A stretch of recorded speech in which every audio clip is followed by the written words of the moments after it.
Ah, yes, a brand new default Cinema 4D scene. Just imagine the creative possibilities. But there's something missing. In fact, everything's missing, even the things that we use in every scene file, like lights, materials, cameras. Now, what if we didn't have to start from absolute scratch every time we created a new scene file? Well, most professionals don't. They use a starter scene file, and that's what we're here to talk about today. I wanted to show you our starter scene file, and in fact, we're giving away all of the starter scene files that we've created for Arnold, Redshift, and Octane. In fact, you can click down below and follow along as I show you the power of using a default scene that is ready to go with everything you need in it so you're not starting from scratch. Now, I've opened up the Redshift starter scene, but don't forget you could download the Octane and Arnold version as well. It's almost identical to this. Now, I'm also going to open up my Redshift Cinema 4D layout. And this is another way to speed up your workflow to include all the tools in your interface that you use all the time. But that's a completely different video that we've already made. We'll link it up down below as well. All right, so what can we do with this default scene file once we have it in our workflow? Well, you can see we have the basics of a good looking scene file ready to go so that you don't have to start from scratch. So over here we have, first of all, organizational files so that you can organize your scene and not have everything strewn about. You know who you are. I'm one of them. We have folders built right in so you can organize your lighting, your cameras, and everything in your scene right away. Now, also included in this download are 3 very common lighting setups. So by default, it's going to have the HDRI lighting turned on. And again, rather than start from scratch, you have HDRI on, it's ready to go. You can swap out for a different HDRI. If you're a Greyscalegorilla Plus member, you can instantly drag this into drop zone and start clicking on HDRIs.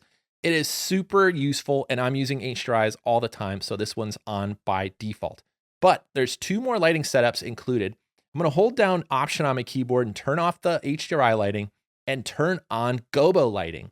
Now, of course, this GoBo look is super popular, and we even gave you one of our favorite GoBos. Even if you're not a Greyscalegorilla Plus member, you could download this and use it in your scene. You have a GoBo set up and ready to go. Now, if you are a Greyscalegorilla Plus member, you can go to your GoBo light and go to your GoBos menu in the Plus library and just drag in any one of these, and it will instantly replace it, even the animated ones. So make sure you check that one out. So there's the GoBo lighting. I'm going to turn that one off and turn off basic soft lighting. Now, this one's a really nice studio setup. It's got a nice backlight to it, some really good contrast. This one's really great for a little bit more of a moody feel and also for checking materials. So speaking of looking at materials, we also included some materials here in every scene file. Now, these are some of our favorite high quality materials from the Greyscalegorilla library for you to use in any scene file. Even if you're not a Greyscalegorilla Plus member, you can download the scene and try out these materials in your own work. In fact, they're all drag and drop. Let's just open up our geo and drag on this plastic onto the shader ball. And let's also replace the background with paper. You just drag this right on the ground over here. And so you can mix and match these and give them a little test. Now, also included in the scene file are common camera types and focal lengths all set up and ready to go. Again, so you don't have to start from scratch and turn on depth of field every dang time. So let me close some of this stuff up here and let's talk about the cameras. So the first one that's on here by default is the 100mm camera, and this one's great for product photography, and it's a really great lens to kind of back away from your scene and see it unfold. There's also 2 other common camera types all set up ready to go, a 75mm lens and also a 50mm. And this one's also great for checking out materials. Just click on this 50mm lens, drag in new materials on it. If you're a Greyscalegorilla Plus member, you can just drag in any of these and check them out right here on the sphere. Now, if you want to adjust these and change them, don't forget that we have protection tags on almost everything here in the scene file so that you can't move it too easily. Now, if you do want to change a camera, for example, this 100mm, you can just delete this protection tag.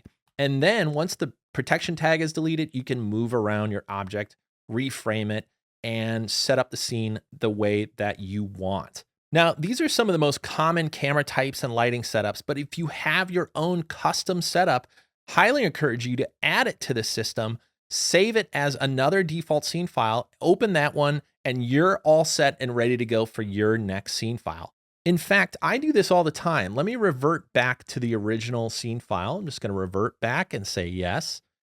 All right, once this is open, I want to show you what I do all the time. I load this default scene file. It's got everything I need right inside of it, and I just delete the stuff I don't want. So I can just turn off the shader ball, delete it, and now I can add a model. Let's grab a doodad, and let's place it on the floor, and let's turn off our 100 millimeter protection tag. And we are off to the races, my friends. We have our scene, we're set to go. We even included a focus null, which if you've watched some of the other tutorials that I've been doing lately, you know is super important. All you have to do is grab the focus null, grab your place tool, tell it what you want to be in focus, and you are set. And this works across all cameras. So even if I jump to my 50 millimeter, it is now also set up perfectly for focus null right here. Now, another great thing about these scene files is that we've customized the render settings to get you a great looking render without it taking too long. So if you go into your render settings and go to your renderer, you can look at the custom render settings and see where we've ended up. And of course, you could override this if you want it to be a little bit higher quality or lower quality, depending on what you're trying to build. Also, something to take note of is the output settings. By default, we have a square render here. But again, if you always work in 16:9 or 19:6, if you're doing the Instagram, you could change that here and bake it into your default scene file. Again, this is about customizing how you work so that you can get up and working faster. If you haven't noticed, that's kind of our thing here at Greyscalegorilla, is helping you work faster and create beautiful renders. Okay, one more thing. If you're like me and you end up using a starter scene file in a lot of your renders, then you can make this your default scene file anytime you open up a new Cinema 4D scene. And it's really easy to do. All you have to do is dial it in the way that you want, go to Window, Customization, and click on Save as Default Scene. Now, after you do that, any new Cinema 4D file you open up isn't gray and empty anymore. I'm going to click this plus button right here, and it'll instantly open a brand new scene file, and it's not gray. We have all the stuff we need to get working right away without starting from dang scratch every dang time. Yep, that's right. I said dang twice.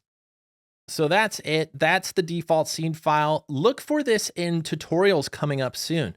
I'd love to be able to start here so that we're not setting everything up from scratch every time in tutorials either. So make sure you download this down below. Again, we have it for Octane, Arnold, and Redshift. Follow along and let me know how you like this scene, and let me know if there's anything missing from the scene that you think you would need in future versions of this scene file. Thanks again for watching, everybody, and if you haven't already done so, click down below to get these scene files for free. Start using them in your everyday work to save time and help get to the fun part faster so you don't have to start over from scratch all the time.